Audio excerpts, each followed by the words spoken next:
Man charged in a deadly home invasion that resulted in a multi-state manhunt before he was caught is facing new charges after an attack inside the jail where he's being held. Shannon Gilday is accused of murdering attorney Jordan Morgan while she slept inside her father's Madison County mansion. Gilday was arrested 1 week after the crime. As WYMT's Phil Pendleton reports, Gilday is facing more charges after another violent attack. The city of Richmond was on edge in the days after Jordan Morgan was killed inside her father's mansion in late February. Sheriff Mike Coyle says many are breathing a sigh of relief that he's in jail. Yes, in my opinion, this young man has some serious issues. And, he doesn't need to be out on the streets.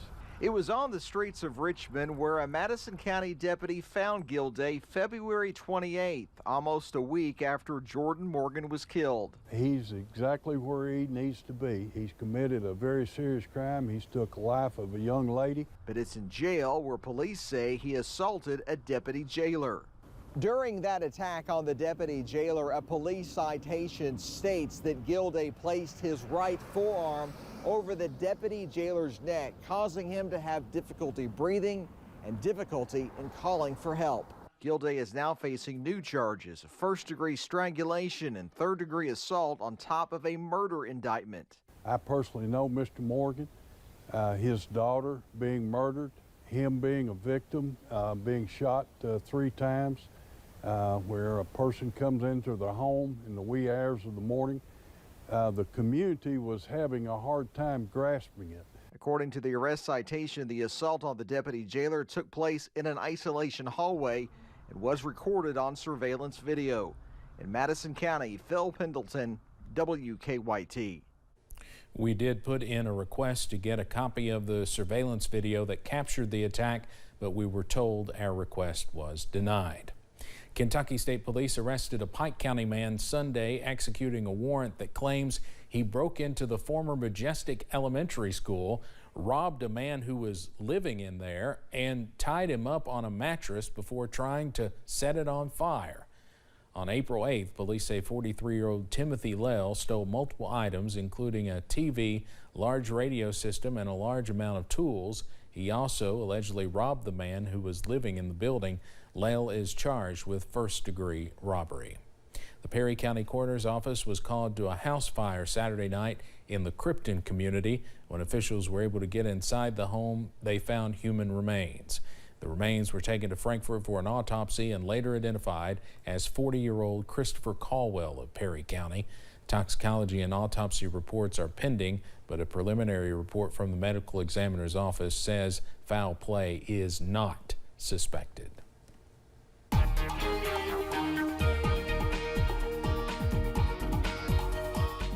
Plenty of sunshine today, but for many it didn't help move the mercury any further north. After a rather chilly start, we've stayed cool throughout the day. We should be around 70 this time of year, and many of us got nowhere close. In fact, all of us got nowhere close. US 119 up Pine Mountain right now. All is quiet, nothing in terms of any kind of even cloud cover, let alone rainfall. Mountain Parkway at Slade, plenty of fair weather clouds, but otherwise looking fairly nice this afternoon. Temperatures not nearly as nice. We should be about 71 for this time of year, and many of us failed to even make 50. Jackson is exactly 20 degrees below normal. In fact, 51 going down as the daily high today. 55 are warm spots right now in Monticello and Middlesboro, so those warmer temperatures have stayed at bay. It's a clean sweep, thank goodness, on Pinpoint Doppler, but frost and freeze alerts will be our main concern later tonight. We're down into the mid-30s. All of us under either a frost advisory or a freeze warning tonight. So if you've already planted, make sure that you keep those sensitive plants in your thoughts there tonight, if you may need to bring them inside or wrap them up later on. I'll have the details, though, on when temperatures break 80 degrees. What a week, right? I'll have the details coming up in just a few minutes. Steve? All right, Evan, thank you. A judge is blocking 2 state laws aimed at weakening the governor's power. One would prevent Kentucky governors from challenging state laws in court. The other has to do with government contracts. Governor Beshear vetoed both bills and filed lawsuits when the General Assembly overrode them. A judge agreed to block both laws while the case is settled. Arguments are set for the end of May. The deadline has passed for the state to respond to a lawsuit against a new abortion law. Planned Parenthood is fighting legislation that adds more restrictions to abortion. Pro-choice advocates say the law is so broad it unconstitutionally ends abortion basically in Kentucky. A judge is considering a request to block the law while the case plays out. Primary Care Centers of Eastern Kentucky and ARH are teaming up to host a maternity fair next month. The fair will have multiple vendors with information and freebies, giveaways, and door prizes. One lucky person will be selected to receive a free baby delivery from ARH. And we're told a person who won it in 2019 did not have insurance. We love to be involved in our community. We love to give back to our community. And this is just one way that we can focus on the new moms, the expecting, parents. The event kicks off Friday, May 6th in the parking lot of Primary Care from 5 p.m. until 7 p.m. The fair will also have a special guest, JJ from the popular kids show Coco Melon. The Care Cottage in Hazard hosted an open house this morning. The executive director tells us they wanted to host the event because April is Child Abuse Awareness and Prevention Month. The organization serves 8 counties in the Kentucky River region. Any child who's been sexually abused or a victim of human trafficking or other physical abuse can get help from the organization. Brings awareness to the fact that we do have child sexual abuse, we do have physical abuse, there is, human trafficking, and our numbers that we recently ran since prior to COVID, neglect is at 650%. The organization offers free darkness to light training to teach the community how to recognize child sexual abuse. Whether it's gas or groceries, it seems that everything is increasing in price, and 2 Eastern Kentucky businesses are dealing with that increase in costs for certain food items, causing them to make several adjustments to their businesses.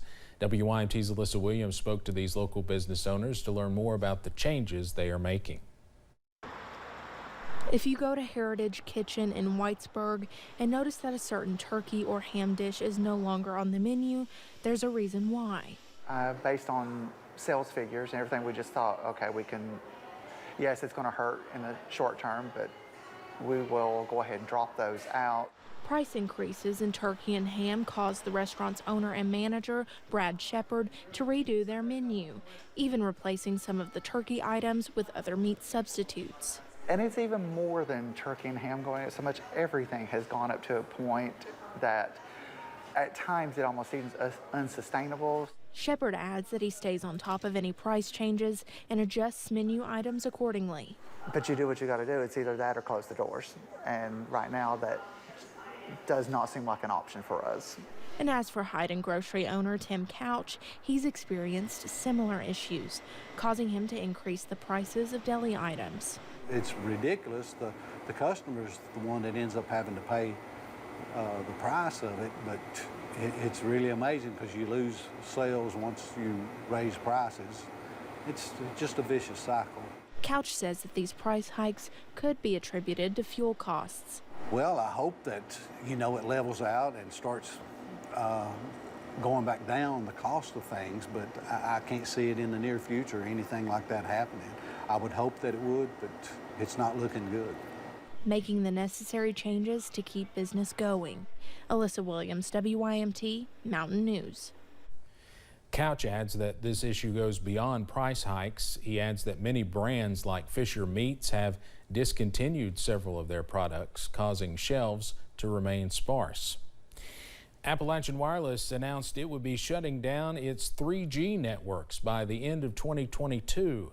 The website also says devices that are more than 6 years old will likely need to be updated to avoid being disconnected. We have more about this upcoming change on our website.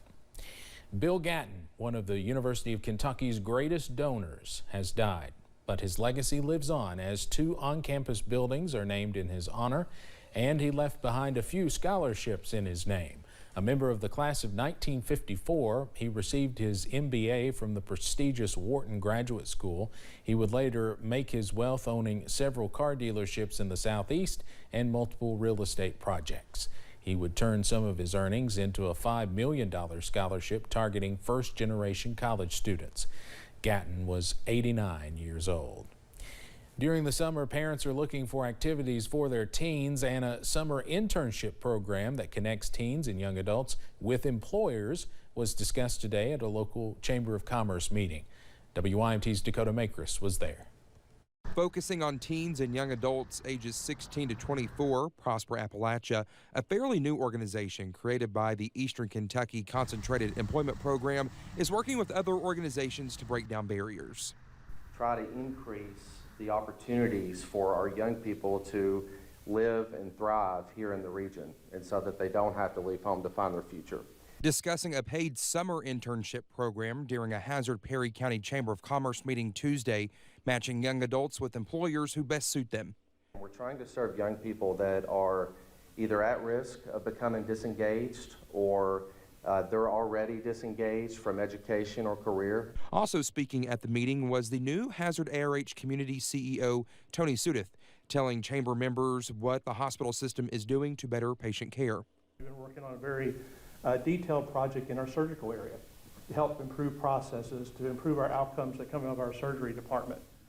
Saying the system is working hard to combat cardiac disease, along with being a certified stroke center. We've started a very active cardiac surgery program.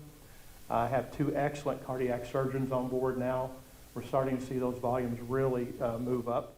Improving the lives of Appalachia. In Hazard, Dakota Makris, WYMT Mountain News. ARH announced during the chamber meeting it is hosting free lung and oral cancer screenings next Wednesday at the Perry County Farmers Market from 10 a.m. until 1 p.m.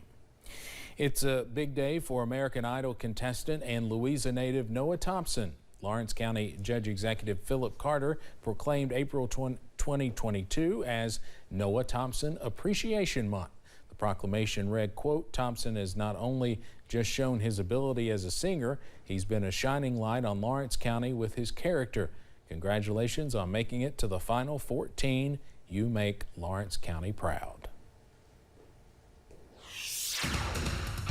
Perhaps a summer preview on the way as we head later on into this work week. I've got the latest on the early appearance of a Mayfield straight ahead. And it's that time of year again to do some spring cleaning. We'll tell you how officials in Johnson County are trying to help locals get rid of their junk.